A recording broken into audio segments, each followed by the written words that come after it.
Assalamualaikum Pak Efek. Waalaikumsalam warahmatullahi wabarakatuh. Bagaimana kabarnya hari ini Pak? Alhamdulillah sehat walafiat. Ibu Badiah gimana, sehat? Alhamdulillah Pak sehat. Senang sekali ya Pak hari ini bisa berbincang-bincang dengan Bapak dan saya meminta sedikit waktu untuk saya dalam kasus di Lima Etika ini Pak. Boleh, silakan. Baik Bapak.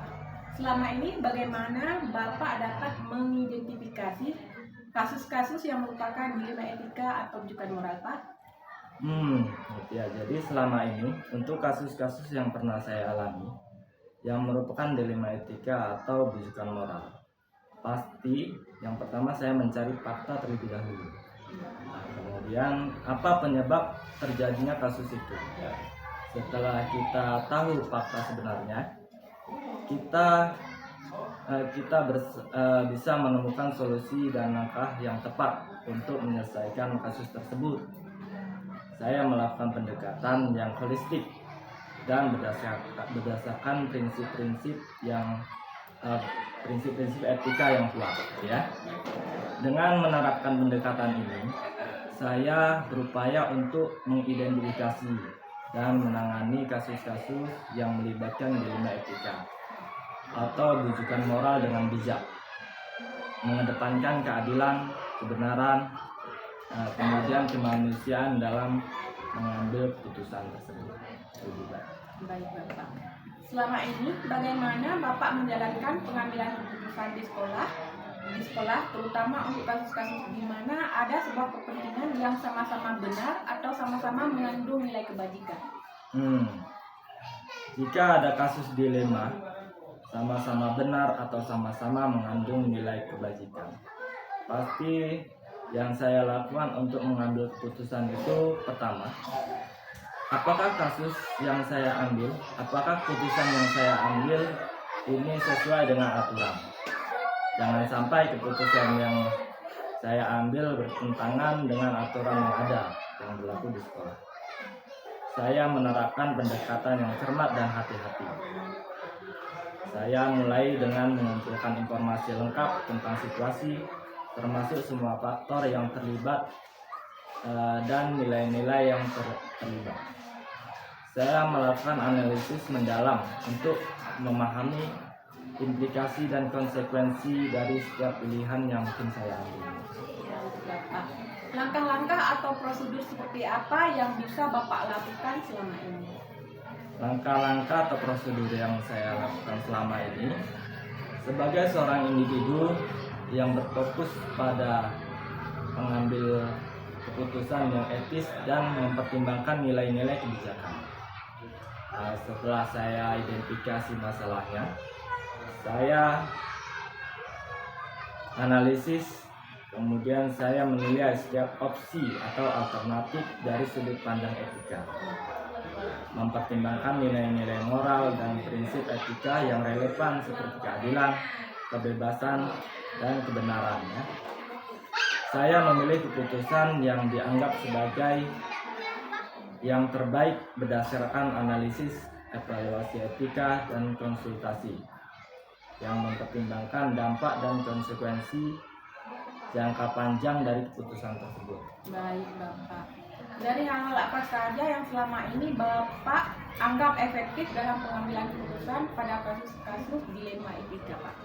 Hal-hal yang selama ini saya anggap efektif dalam mengambil keputusan pada kasus-kasus dilema etika, ada beberapa pendekatan dan faktor yang saya anggap efektif, yaitu pemahaman mendalam tentang nilai dan prinsip etika, memiliki pemahaman yang kuat tentang nilai-nilai dan prinsip etika yang mendasari keputusan, seperti keadilan, kebenaran, integritas, dan kebijakan, membantu membimbing pengambilan keputusan saya. Hal-hal apa saja yang selama ini merupakan tantangan dalam mengambil keputusan pada kasus dilema etika Pak? Keputusan dalam dilema etika seringkali diambil di tengah ketidakpastian dan risiko, ya. Jadi tidak selalu jelas apa yang benar atau yang salah. dalam putusan yang diambil bisa memiliki konsekuensi yang sulit diprediksi. Terkadang pengambilan putusan etika harus dilakukan dalam waktu singkat. Tekanan waktu dapat mempengaruhi kemampuan untuk mempertimbangkan semua aspek dan alternatif yang baik. Apakah Bapak memiliki sebuah tata kata atau jadwal tertentu dalam sebuah penyelesaian kasus di etika? Apakah Bapak langsung menyelesaikan di tempat atau memiliki sebuah jadwal untuk menyelesaikannya? Bentuk atau prosedur apa yang Bapak jalankan? Tidak ada tata kata atau jadwal khusus yang saya miliki untuk menangani kasus delima etika. Setiap kasus delima etika memiliki kompleksitas dan konteks unik, ya, sehingga penanganannya memerlukan pendekatan yang disesuaikan dengan situasi dan nilai-nilai yang terlibat pada saat itu. Adakah seseorang atau faktor-faktor yang selama ini mempermudah atau membantu Bapak dalam mengambil keputusan dalam kasus-kasus dilema etika, Pak? Yang dalam mengambil keputusan pada kasus-kasus dilema etika, ada beberapa faktor dan sumber daya yang membantu dan mempermudah proses pengambilan keputusan saya. Antara lain, konsultasi dengan bertanggung jawab, dan juga mempelajari kasus-kasus etika terkait. Teori etika dan literatur terkait membantu memahami pendekatan-pendekatan yang telah diambil dalam kasus-kasus serupa, memberikan landasan teoritis dan memperkaya pengetahuan saya. Pak ya. Dari semua hal yang telah disampaikan, pelajaran apa yang dapat Bapak petik dari pengalaman Bapak mengambil keputusan dilema etika? Pelajaran yang dapat saya petik dari pengalaman mengambil keputusan dalam kasus dilema etika, ada beberapa pelajaran yang berharga yang saya petik, yaitu pentingnya pemahaman nilai-nilai etika. Konsultasi dan kolaborasi meningkatkan keputusan kita. Fleksibilitas dan responsif terhadap konteks. Belajar dari pengalaman dan kesalahan, introspeksi diri. Pentingnya transparansi dan konsultasi. Jadi itu yang dapat saya pelajari dari Bapak. Terima kasih banyak Pak atas bincang-bincangnya. Sudah memberikan saya sedikit waktu untuk hari ini. Saya ucapkan banyak terima kasih. Semoga nanti kita bisa bincang-bincang kembali Pak dalam hal-hal yang lain. Terima kasih Bapak atas ini. Assalamualaikum warahmatullahi wabarakatuh. Waalaikumsalam.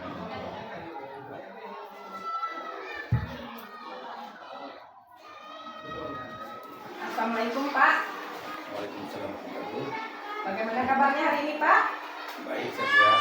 Baik Bapak, senang rasanya hari ini saya bisa mewawancarai Bapak tentang kasus dilema etika yang Bapak alami yang ada di sekolah kita Pak. Baik Bapak, terima kasih juga atas waktunya yang telah memberikan saya waktu untuk berbincang dengan Bapak. Baik Bapak, selama ini bagaimana Bapak dapat mengidentifikasi kasus-kasus yang merupakan dilema etika atau bukan moral Pak? Jadi kita sebagai atasan selalu diharapkan kepada hal-hal ya, yang sulit.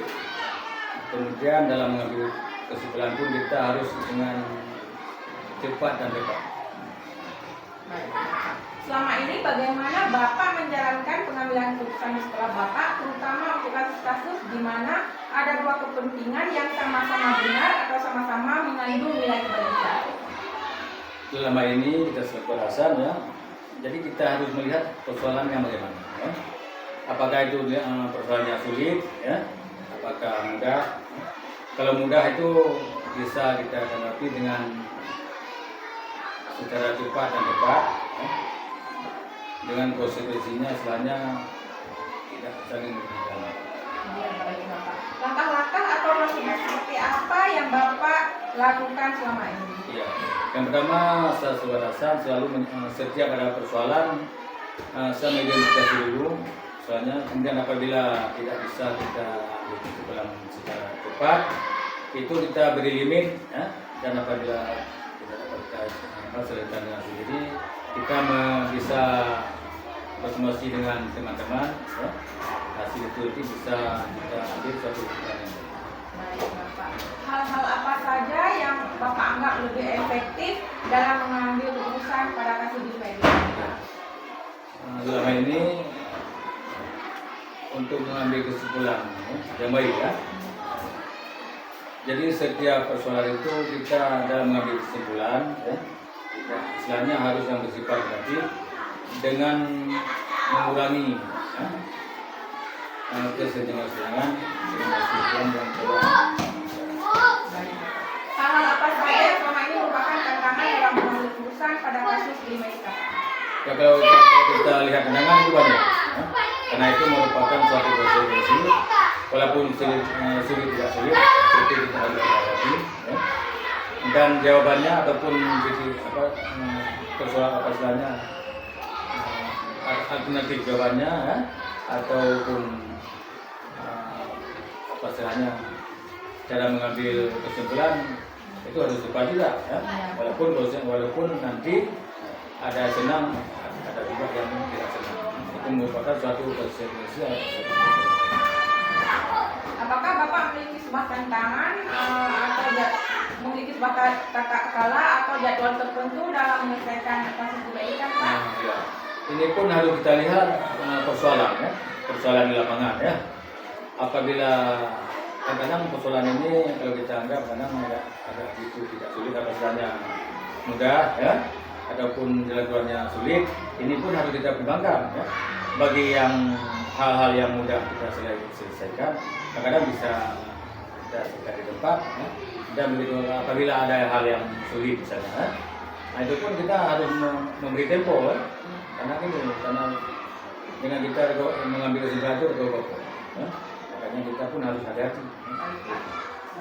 Adakah seseorang atau faktor yang mempermudah atau memperhambat dalam Bapak mengambil keputusan di elemen kita ini, Pak? Ya, sejauh saya menjadi rasa alhamdulillah hal itu tidak terjadi, ya. Jadi semua apa persoalan dapat kita selesaikan dengan baik. Dari hal yang telah Bapak sampaikan, pembelajaran apa yang dapat Bapak petik dari pengalaman Bapak mengambil keputusan di elemen kita? Ya, dalam hal ini kemungkinan, ya. Jadi istilahnya antara istilahnya senang tidak senang, ya, itu menjadi suatu konsekuensi. Alhamdulillah, ya, selama saya menjadi pimpinan, hal-hal yang istilahnya yang agak rumit itu tidak ada. Alhamdulillah, aman saja. Alhamdulillah, Pak, ya.